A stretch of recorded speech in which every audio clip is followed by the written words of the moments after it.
The night I was left in the rain still plays in my head like a film I didn't audition for. You'd think a 9-month pregnant woman would be safe inside a warm house, not begging under thunder. But that's where I was, on my knees in front of the man I married and the woman who never wanted me there. "Get out," his mother said.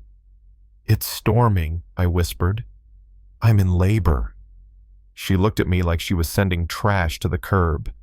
"Then maybe the rain will wash your lies away." I remember Kevin, my husband, standing behind her, arms crossed, jaw tight. If the doctor says the baby isn't mine, then it isn't. And just like that, the door slammed.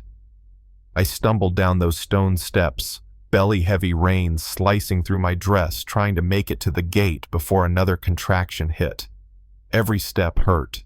Every breath burned.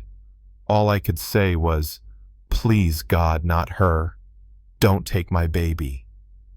That's when the headlights appeared through the storm. For a moment, I thought it was a dream. A car slowing down, someone running toward me. He knelt in the mud rain dripping off his hair and said, "Ma'am, can you hear me?" "Please," I gasped. "Save my baby." He picked me up like I weighed nothing and said, "I'm going to save both of you." His name was Daniel Cooper, a man I'd only heard of in newspaper stories about money and power. But that night he wasn't a billionaire. He was a stranger with kindness in his eyes, holding me while the world around us drowned. He drove like every red light was a sin. At the hospital, he wouldn't let go of my hand, even when the nurses tried to push him away. "Family only," they said. "I'm family," he told them. "And if you try to stop me, I'll buy this place and fire whoever stands in the way." They didn't argue after that. I don't remember much of the surgery, just his voice saying, "Breathe, Sherry, you're doing great. Just breathe." When I woke up, the doctor said the words that broke me and saved me all at once. "It's a boy." For months they'd told me it was a girl. Kelly, the monster who called herself my mother-in-law, had sneered that a girl was worthless. But God must have laughed that night, because I had a son. I named him Jacob. "It means God has been gracious," I told Daniel through tears.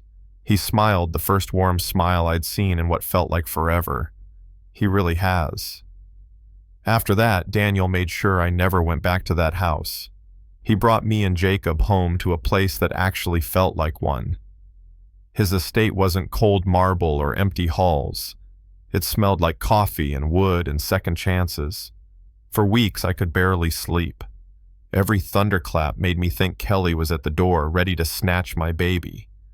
Daniel would find me standing by the crib at 2 a.m., shaking. He'd just whisper, "You're safe now. I promise. Nobody's taking him from you." And he kept that promise. While I tried to heal, Daniel started gathering proof, hospital reports, photos of my bruises, even the bank record showing Kelly's payment to the doctor who'd lied about the paternity test. He built a case brick by brick, not for revenge, but for justice.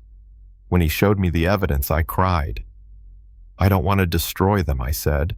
"I just want to be free." He nodded. "Then we'll give you both. Freedom and truth." Of course, the Clyde's family. Yeah, that's their real name, didn't take it quietly. They went on TV all dressed in grief and pearls, claiming Daniel had kidnapped me.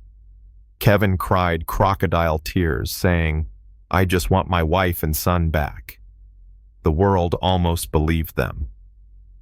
Until Daniel stepped out of his mansion and faced the cameras himself. He said calm but fierce, 3 weeks ago, I found a pregnant woman in the road during a thunderstorm. She'd been thrown out by her husband and mother-in-law.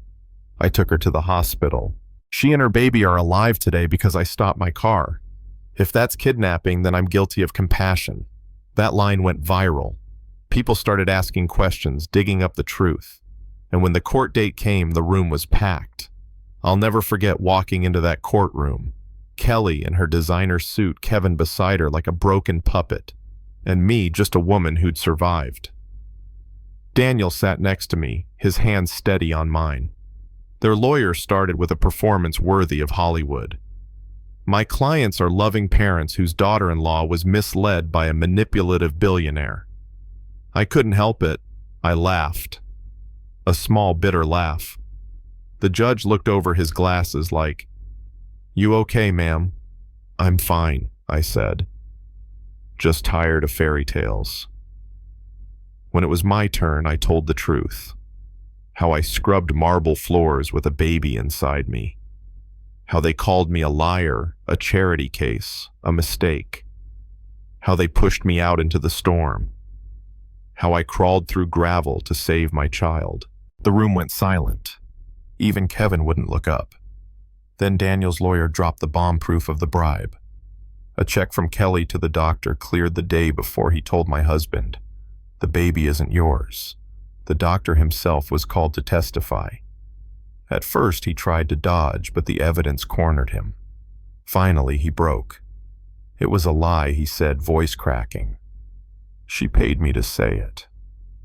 You could hear the gasp roll through the room like a wave. Kelly's face drained of color. Kevin looked at her like he was seeing her for the first time.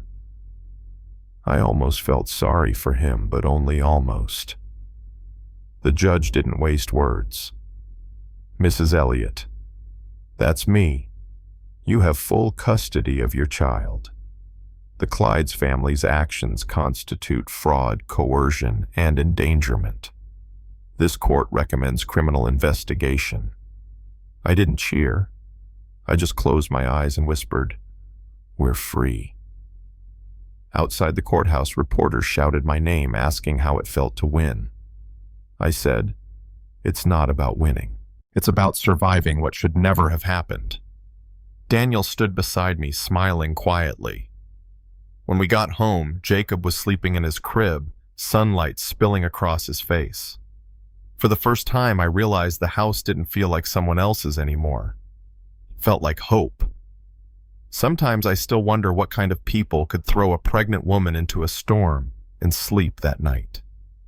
And I wonder what kind of world lets them do it until someone with power decides to care.